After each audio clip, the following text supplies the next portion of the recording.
आदतें हम सबकी जिंदगी इनसे ही चलती है। सुबह उठकर फोन चेक करने से लेकर रात को देर तक टीवी देखने तक। हम अक्सर सोचते हैं कि ये सब इच्छा शक्ति का खेल है, विल पावर का। मेरी विल पावर कम है इसलिए मैं रोज जिम नहीं जा पाता। पर क्या हो अगर ये विल पावर का खेल हो ही ना? क्या हो अगर हमारी आदतें एक छुपे हुए ऑपरेटिंग सिस्टम की तरह हों, जो हमें ऑटो पायलट पर चला रहा है? आज की हमारी ये गहरी पड़ताल चार्ल्स डुहिग की कमाल की किताब द पावर ऑफ हैबिट पर आधारित है, और आज हम इसी छुपे हुए कोड को समझने की कोशिश करेंगे। हमारा मिशन है ये जानना कि आदतें असल में काम कैसे करती हैं और क्या हम सच में इस ऑटो पायलट को बंद करके स्टीयरिंग व्हील वापस अपने हाथ में ले सकते हैं। बिल्कुल। और ये सिर्फ कोई पर्सनल डायरी में लिखने वाला टॉपिक नहीं है। ये समझना कि आदतें कैसे बनती हैं और बदलती हैं, ये सिर्फ हमारी सुबह की कॉफ़ी से नहीं जुड़ा है। इसी साइंस का इस्तेमाल करके कंपनियां अरबों डॉलर कमाती हैं, सोशल मूवमेंट खड़े होते हैं और यहाँ तक कि समाज का पूरा ढांचा बदल सकता है। ये एक तरह की क्या कहते हैं सुपर पावर है, और आज हम इसी पर बात करने वाले हैं। तो चलिए सुपर पावर को समझते हैं। शुरुआत कहाँ से करें? ये आदतें बनती कैसे हैं? किताब में हैबिट लूप नाम की एक चीज का जिक्र है। सुनने में थोड़ा टेक्निकल सा लगता है। क्या ये सच में इतना कॉम्प्लेक्स है? बिल्कुल नहीं। इसे ऐसे समझिए, ये 3 स्टेप का एक डांस है जो हमारा दिमाग रोज हर मिनट करता है। पहला स्टेप है क्यू, यानी संकेत। हाँ, सोचिए आपके फोन की स्क्रीन पर एक नोटिफिकेशन लाइट जलती है, ये एक संकेत है। दूसरा स्टेप है रूटीन, यानी क्रिया। आपने तुरंत फोन उठा लिया, ये क्रिया है। और तीसरा सबसे मजेदार स्टेप रिवॉर्ड, यानी इनाम। आपको अपने दोस्त का एक मजेदार मैसेज मिलता है और आपके चेहरे पर मुस्कान आ जाती है। वो मुस्कान, वो खुशी, वो है इनाम।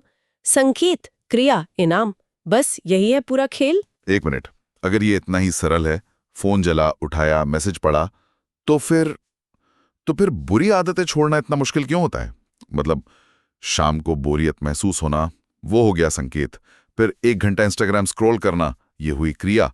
और थोड़ा मनोरंजन मिलना, इनाम।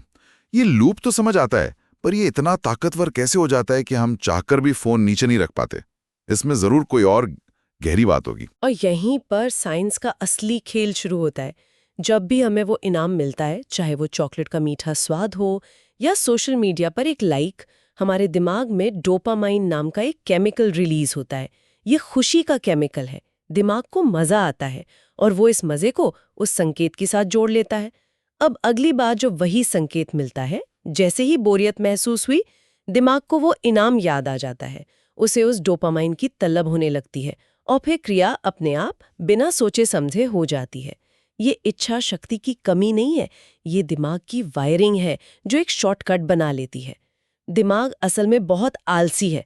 वो रोज के कामों को ऑटो पायलट पर डालकर अपनी एनर्जी बचाना चाहता है। अच्छा, तो हमारा दिमाग हमें कंट्रोल करने के लिए एक ऑटोमेटिक सिस्टम बना लेता है। ये तो थोड़ा डरावना है। इसका मतलब हम अपनी बायोलॉजी से लड़ रहे हैं। तो फिर इस लूप को तोड़ा कैसे जाए? क्या इसका कोई तरीका है? यही सबसे दिलचस्प बात है। किताब के मुताबिक आप इसे तोड़ नहीं सकते। आदतें कभी पूरी तरह से मिटती नहीं, वो दिमाग में हमेशा के लिए दर्ज हो जाती हैं। लेकिन आप उन्हें तोड़ नहीं सकते, पर आप उन्हें हाईजैक जरूर कर सकते हैं। हाईजैक? हाँ, और इसी को आदत बदलने का सुनहरा नियम कहा गया है। नियम ये है, संकेत और इनाम को मत बदलो, क्योंकि दिमाग को उन्हीं की आदत है। सिर्फ बीच की क्रिया को बदल दो। हाईजैक कर लो। हाँ, ये सुनने में मजेदार लग रहा है। लड़ाई नहीं करनी, बस चालाकी दिखानी है। हाँ, इसे किसी उदाहरण से समझते हैं। मान लीजिए हर दोपहर 3 बजे मुझे ऑफिस में थकान और बोरियत होती है। बिल्कुल संकेत। मैं अपनी सीट से उठता हूँ, कैफेटेरिया जाकर एक समोसा या कुकी खा लेता हूँ। ये क्रिया होगी। इससे मुझे 10 मिनट का ब्रेक और थोड़ी एनर्जी मिलती है, ये इनाम। तो इस नियम के हिसाब से मुझे क्या करना होगा? यहाँ पर असली जासूसी का काम शुरू होता है। आपको खुद से पूछना होगा कि आपको असल में इनाम किस चीज का मिल रहा है। क्या वो इनाम समोसे का स्वाद है, या वो 10 मिनट का ब्रेक है जो आपको अपनी बोरिंग एक्सेल शीट से मिला, या फिर कैफेटेरिया में लोगों से बात करने का मौका। ज्यादातर लोग इस जासूसी को किए बिना ही क्रिया बदलने की कोशिश करते हैं। वो समोसे की जगह सेब खाना शुरू कर देते हैं और वो फेल हो जाते हैं। मैंने खुद ये ट्राई किया। बिल्कुल, क्योंकि अगर आपको इनाम असल में काम से 10 मिनट की छुट्टी का मिल रहा था, तो सेब आपको वो इनाम नहीं दे सकता। तो सुनहरा नियम कहता है संकेत वही रखो, 3 बजे की थकान, इनाम भी वही रखो, 10 मिनट का ब्रेक और थोड़ी सोशल एनर्जी। बस बीच की क्रिया बदल दो। समोसे की जगह उठकर अपने किसी दोस्त की डेस्क पर जाकर 10 मिनट बात करके आ जाओ, या 10 मिनट के लिए बाहर टहल कर आ जाओ। दिमाग को उसका इनाम मिल गया, ब्रेक और सोशल इंटरैक्शन, और उसे पता भी नहीं चला कि आपने समोसे वाली आदत को एक हेल्दी आदत से बदल दिया है। कमाल है। तो असली खेल क्रिया बदलना नहीं, बल्कि असली इनाम को पहचानना है। ये तो एक तरह से खुद की साइकोलॉजी को समझना हुआ। पर एक मिनट, ये तो एक आदत को बदलने का तरीका हुआ। मेरी तो ऐसी 10 बुरी आदतें, क्या मुझे हर एक के लिए पूरी जासूसी करनी पड़ेगी? इसमें तो सालों लग जाएंगे। यही सवाल ज्यादातर लोगों को रोक देता है और वो हार मान लेते हैं।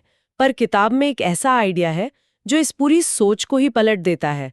वो कहते हैं कि आपको 10 अलग-अलग तालों से लड़ने की जरूरत नहीं है। कुछ आदतें मास्टर की यानी चाबी के गुच्छे की तरह होती हैं। आप सिर्फ एक सही आदत बदलते हैं और कई दरवाजे अपने आप खुल जाते हैं। इन्हें कीस्टोन हैबिट्स कहा गया है। कीस्टोन हैबिट्स मतलब एक आदत जो बाकी आदतों को भी ठीक कर दे। ये तो सुनने में बहुत अच्छा लग रहा है, पर थोड़ा मुश्किल भी। जैसे कौन सी आदत?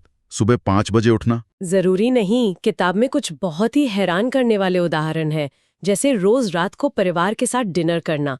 रिसर्च में पाया गया कि जिन परिवारों ने इसे अपनी आदत बनाई, उनके बच्चों की स्कूल में ग्रेड्स बेहतर हुए, उनमें ज्यादा आत्मविश्वास आया और इमोशनल कंट्रोल भी बेहतर हुआ। आदत सिर्फ साथ बैठकर खाना खाने की थी, लेकिन उसका असर जिंदगी के हर पहलू पर पड़ा। एक और उदाहरण है रोज सिर्फ 20 मिनट एक्सरसाइज करना।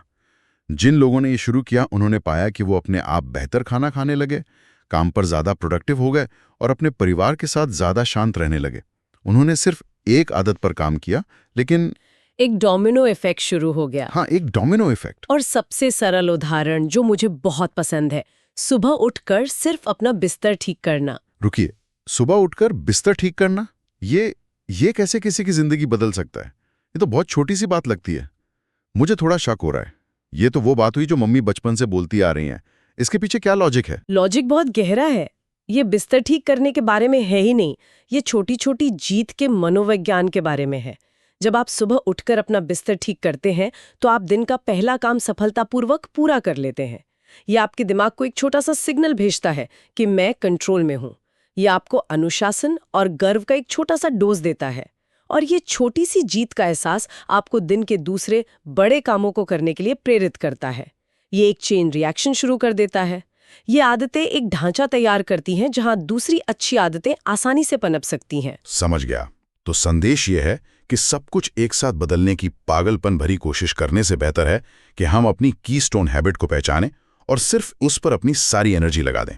ये एक लीवर की तरह है जो कम मेहनत में बड़े पत्थर को हिला सकता है। पर इस सब के लिए भी तो विल पावर चाहिए, इच्छा शक्ति। और मेरी विल पावर तो मेरे फोन की बैटरी की तरह है। सुबह 100% होती है और शाम 5 बजे तक खत्म हो जाती है। आपका अंदाजा बिल्कुल सही है। दुहिग अपनी किताब में यही कहते हैं कि इच्छा शक्ति कोई नैतिक गुण नहीं है कि किसी में ज्यादा है और किसी में कम। ये एक मांसपेशी की तरह है। आप जितना इसे इस्तेमाल करते हैं, ये उतनी मजबूत होती है, लेकिन एक सीमा के बाद ये थक भी जाती है। इसीलिए सुबह सुबह हमारे इरादे बहुत मजबूत होते हैं, पर रात होते होते हम आसानी से हार मान लेते हैं और आइसक्रीम का डब्बा खोलकर बैठ जाते हैं। ये तो एक बहुत ही डरावनी बात है, क्योंकि अगर मेरी इच्छा शक्ति शाम को सबसे कम होती है, जब मैं थका हुआ होता हूँ और फोन पर स्क्रॉल कर रहा होता, तो क्या इसका मतलब है कि कोई इस कमजोरी का फायदा उठा रहा है? बिल्कुल। अब हम व्यक्तिगत आदतों की दुनिया से निकलकर अरबों डॉलर के बिजनेस की दुनिया में आ गए हैं। ये आदत का साइंस सिर्फ हमारा टूल नहीं है, ये मार्केटिंग और टेक्नोलॉजी कंपनियों का सबसे बड़ा हथियार है। वो जानते हैं कि आपकी विल पावर की मांसपेशी कब थकती है। मतलब कैसे? सोचिए, सुपरमार्केट में जब आप घुसते हैं तो सबसे पहले आपको ताजे फल और सब्जियां क्यों दिखती हैं? ताकि हम हेल्दी खाएं। वो एक बात है, पर असली वजह है ताकि आप कुछ हेल्दी खरीद कर अपनी अच्छी खरीदारी वाली इच्छा शक्ति को थोड़ा इस्तेमाल कर लें और अच्छा महसूस करें। और फिर जब आप अंदर जाते हैं जहां चिप्स और कोल्ड ड्रिंक रखे हैं, आपकी विल पावर थोड़ी थक चुकी होती है और आप आसानी से वो चीजें भी उठा लेते हैं। अरे वाह, तो ये सब सोचा समझा खेल है। मुझे लगता था वो हमारी सेहत की चिंता करते हैं। और आज के ज़माने में तो ये और भी बड़े लेवल पर हो रहा होगा, है ना, हमारे फ़ोन पर। आज के ज़माने का सबसे बड़ा उदाहरण, आपके फ़ोन पर जो ऐप्स हैं, उनके नोटिफिकेशन पर वो जो छोटा सा लाल डॉट आता है, वो क्या है? वो एक जानबूझकर डिज़ाइन किया गया संकेत है। क्यों? उसे इसलिए डिज़ाइन किया गया है क्योंकि इंसानी दिमाग का ध्यान उस पर जाता ही जाता है। उस लाल डॉट को देखकर आप ऐप खोलते हैं, जो है रूटीन, और आपको कोई नया लाइक, कमेंट या मैसेज मिलता है, वो है रिवॉर्ड। ये एक परफेक्ट हैबिट लूप है जिसे बनाने के लिए हजारों इंजीनियर और साइकोलॉजिस्ट काम करते हैं।